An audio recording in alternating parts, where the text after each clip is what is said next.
Hello again, this is Kelly Satola, your friendly neighborhood family practice dietitian, with another video in our series on how to eat healthfully and stay well.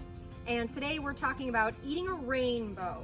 And when nutritionists like me talk about eating a rainbow, we're not talking about Skittles and things that are artificially colored.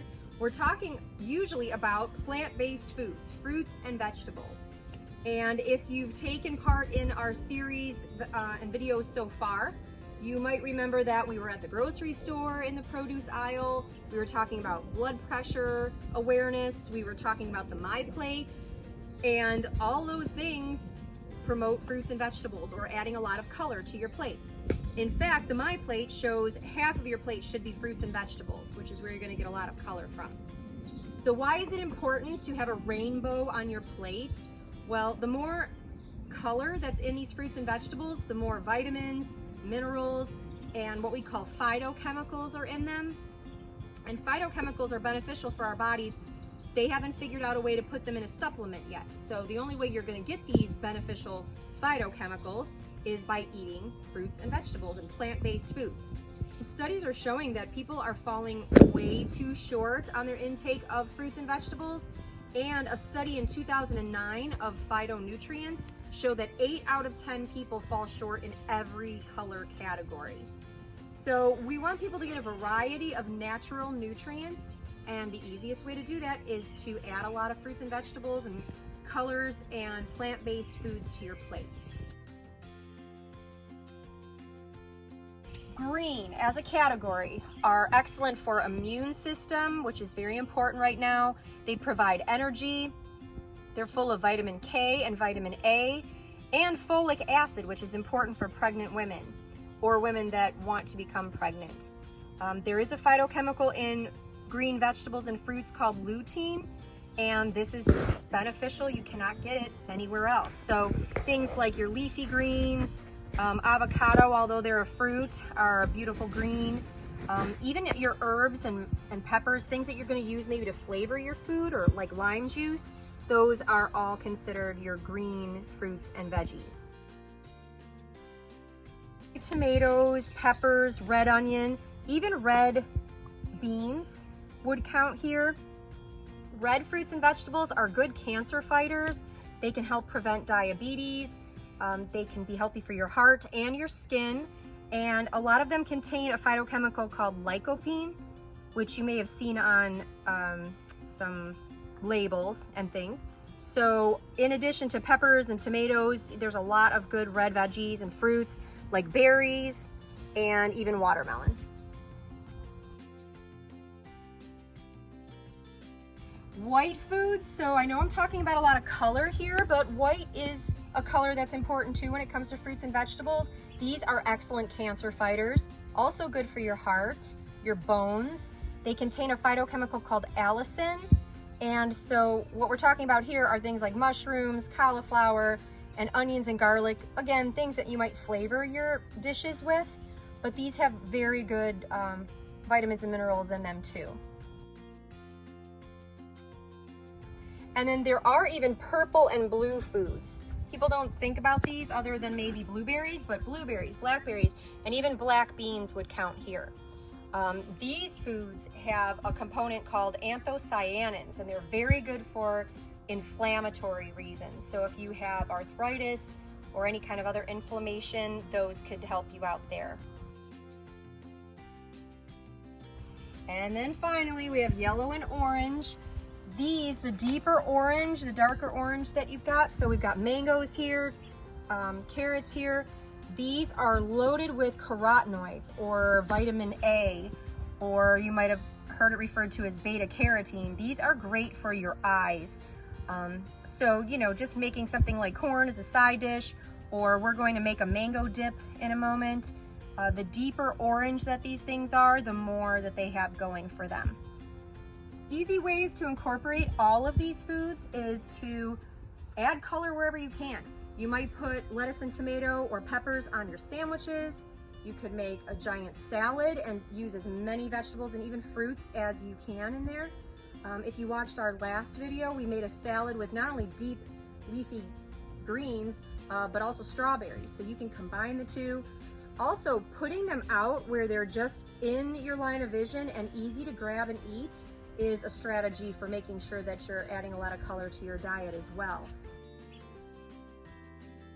We are ready to make 2 relatively simple dips with the help of my lovely assistant, who's also my videographer.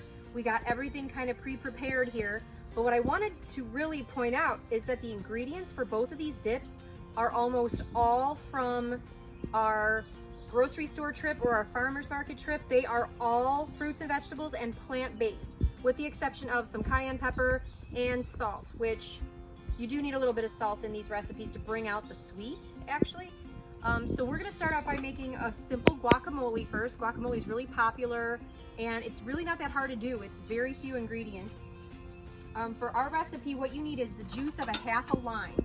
And what I wanted to show you is you might want to invest in a juicer like this that does both lemons and limes, because you can get all of the juice out of there and you're not wasting any. So just the juice of a half a lime, and what that's going to do is keep your avocado from looking really brown and give it a nice little kick. So with this little bit of lime, we're adding the pulp from 2 avocados. So here's the pulp from 1. And then I'm going to show you how easy this is. This avocado, you're just cutting around the edges. You just kind of give it a twist, and there you go. So you're going to use a spoon to get the pit out. You could do whatever you want with that guy once you get him out of there. And then you're just scooping out the pulp or the flesh into your bowl. So it's pretty easy. So you've got the lime juice, the avocado in there. We're adding some chopped red onion, and I think it's important to use red onion just so that it's not really overpowering. It's kind of a mild onion.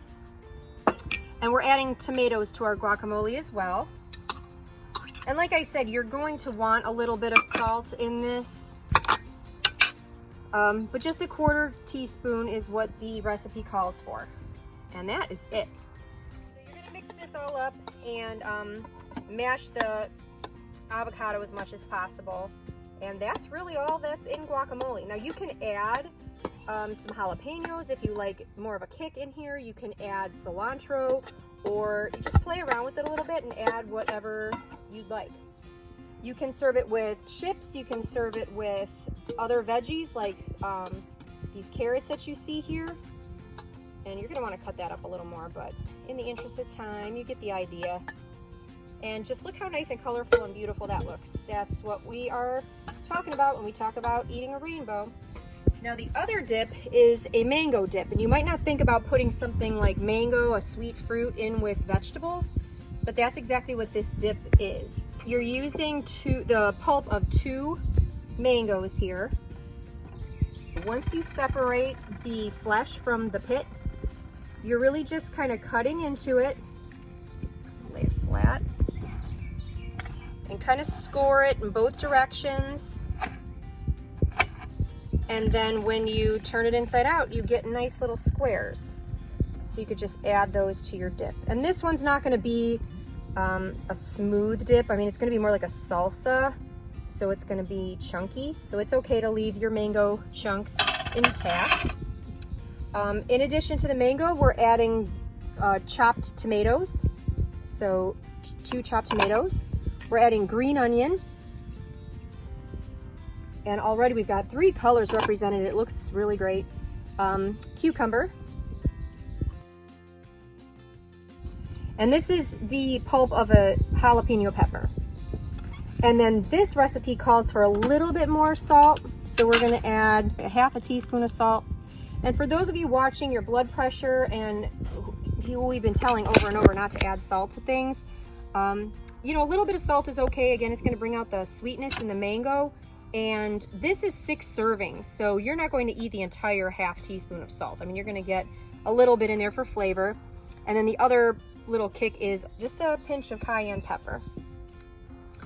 So we're mixing this up, and talk about like a lot of color in a dish. This is a simple mango salsa. So it'll be a nice little unexpected way to use not only all the vegetables that you're picking up, but also a mango from the grocery store, the farmer's market. Now with this one, it says that you should put this in the refrigerator for about an hour to get it nice and chilled before serving. And so we would just stick this guy in the refrigerator for about an hour. And then I would serve it with, again, like a plant-based something. So veggies might not work with this so much, but any kind of chip. And I got these chips. They are whole corn tortilla chips, or these are made with cauliflower. And I got these both at Aldi, relatively inexpensive. So for your next little function, or just as a snack. Oh, I forgot the lime. You also put lime juice in this one. Sorry about that. That's the juice of 2 limes. So again, stick this in the refrigerator. And if you're not gonna serve it at a party or for a group, you can put small servings of this in smaller containers, throw a little bag of chips in with it, and then it's a nice portable lunch or a portable snack. So be sure to download the recipes and the instruction sheets on how to make these 2 simple dips. And if you make these or anything that has a lot of color in it, or that shows a rainbow on your plate, please tag NFP with those pictures. We really want to see those. Wherever you're watching, on whatever platform, be sure to use the chat feature or the comment feature to let us know what your favorite barbecue foods are. Because starting July 1st at 6 p.m., NFP is going to bring you these lessons virtually, but live. So you'll be able to participate. You can win prizes for comments and for pictures. So don't forget to join us on Facebook Live at 6 p.m. on July 1st for more wellness just for you.